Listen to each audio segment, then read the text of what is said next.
आप सभी सम्मानित साथियों को नमो बुद्धाय सादर जय भीम। दोस्तों, आप लोग के बीच एक सामाजिक गीत भेज रहे हैं। मुझे आशा ना पूरा विश्वास है आप लोग को जरूर पसंद आएगा।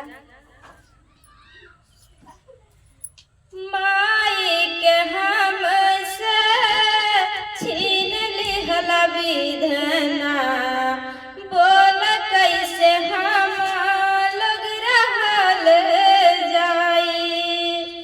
माई के हमसे छीन लिहला विधना, बोल कैसे हम लोग रहल जाई।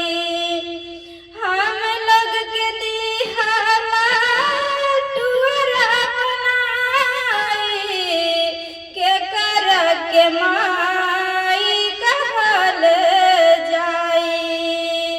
माई के हमसे छीन लिहला विधना, बोल कैसे हम लोग रहल जाई।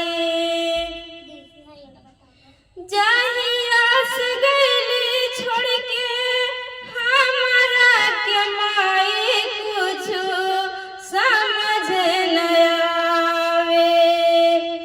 का हम बनाई और का हम खियाई, केहू हमें ना सिखावे।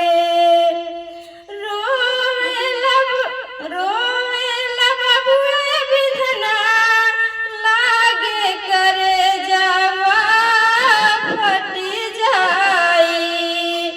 माई के हमसे छीन लिहला विधना, बोल कैसे हम लोग रहल जाई।